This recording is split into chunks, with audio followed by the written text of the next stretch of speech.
তাহলে আমাদের পুষ্প সংকেত পুষ্প প্রতীকের পরে আমরা কি পড়তেছি স্যার? একবীজপত্রী উদ্ভিদের গোত্র পরিচিতি।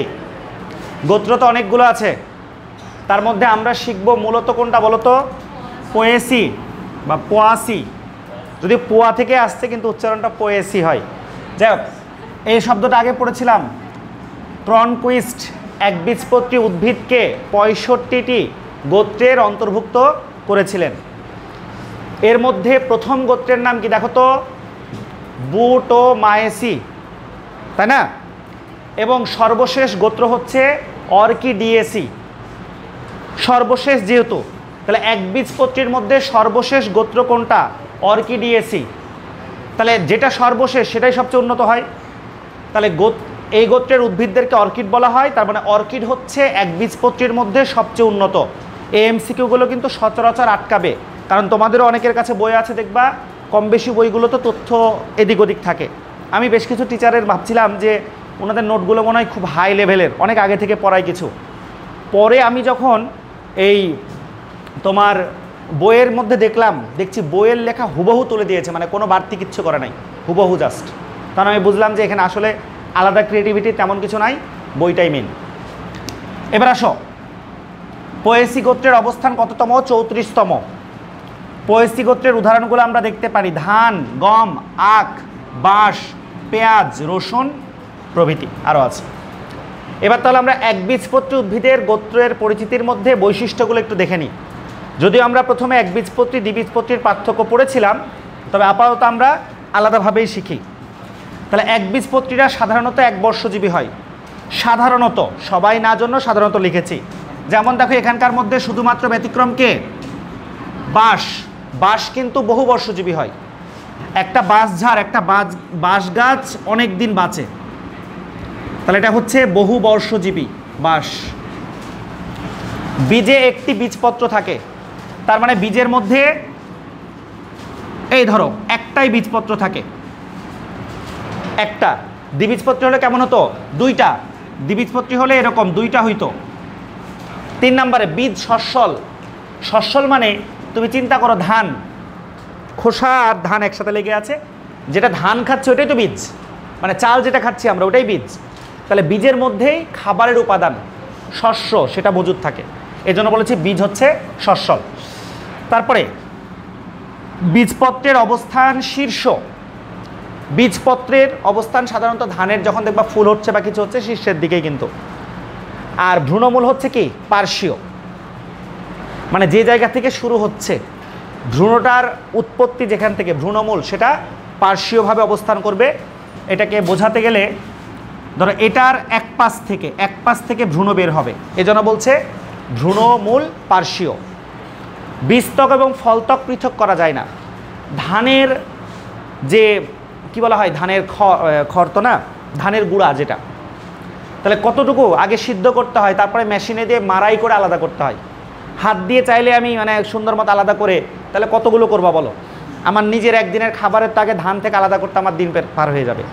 তার মানে চালের সাথে যে বীজের বা কি বলা যায় ফলের যে খোসা সেটা একসাথে লেগে থাকে, তাহলে বীজত্বক এবং ফলত্বক পৃথক করা যায় না।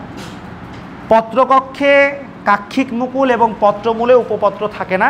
লাইনটা নর্মালি বুঝলেই হচ্ছে, পত্রকক্ষে পত্রের যে পাতার অবস্থান তার পাশে কোনো কাক্ষিক মুকুল, এটা গাছ আমি প্ল্যান করলাম আবার ভুলে গেলাম হঠাৎ করে, মানে আমার বাসার ছাদে দেখলাম ঘাস কিছু গাছ আছে, ভাবলাম একটা তুলে নিয়ে আসলে আমি সবগুলো দেখাইতে পারতাম। কিছু জিনিস স্পষ্ট দেখানোর নিয়ত ছিল আজকে, কেন যে ভুল করছে এখন মনে পড়তেছে।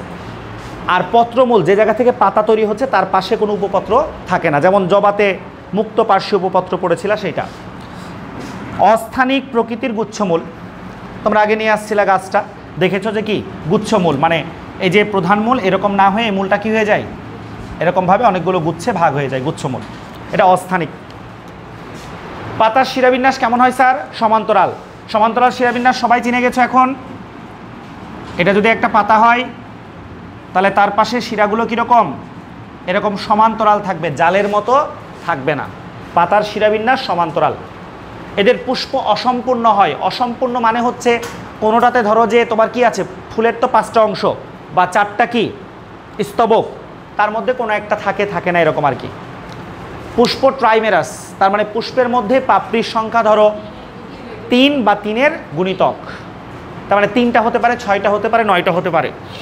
কাণ্ডে বিক্ষিপ্তভাবে ভাস্কুলার বান্ডল অবস্থান করে, তার মানে কি স্যার, ধরো একটা কাণ্ডকে আমরা প্রস্থচ্ছেদ করলে দেখতে পাই যে তার কেন্দ্রের দিকে, কালো কালিগুলো চিন্তা করো, তার কেন্দ্রের দিকে আমরা পাবো জাইলেম, আর পরিধির দিকে পাবো কি স্যার, ফ্লোয়েম, লালগুলো মনে করো পরিধি। তার মানে এটা একটা সুন্দর অবস্থান, কিন্তু এদের মধ্যে বিক্ষিপ্তভাবে অবস্থান করে। জাইলেম ফ্লোয়েম মানে এলোমেলোভাবে অবস্থান করে, ওটাই বলছে কাণ্ডে বিক্ষিপ্তভাবে ভাস্কুলার বান্ডল অবস্থান করে এবং এতে ক্যাম্বিয়াম থাকে না। ক্যাম্বিয়ামটা কি স্যার, জাইলেম এবং ফ্লোয়েমের মাঝে অবস্থিত কয়েক স্তর বিশিষ্ট আয়তক্ষেত্রাকার যে টিস্যুগুলো আছে তাদেরকে কি বলা হয়, ক্যাম্বিয়াম। ক্যাম্বিয়াম উৎপন্ন হয় প্রোক্যাম্বিয়াম থেকে, আবার ক্যাম্বিয়াম থেকে পরবর্তীতে কর্ক ক্যাম্বিয়াম উৎপন্ন হয়, যেটা আবার আর বিভাজিত হয় না। স্বাভাবিক সেকেন্ডারি বৃদ্ধি ঘটে না। দেখো সেকেন্ডারি বৃদ্ধি মানে মোটা হওয়া, গৌণ বৃদ্ধি। ধান গাছ কি মোটা হচ্ছে স্যার, আখ মোটামুটি আর কি যা।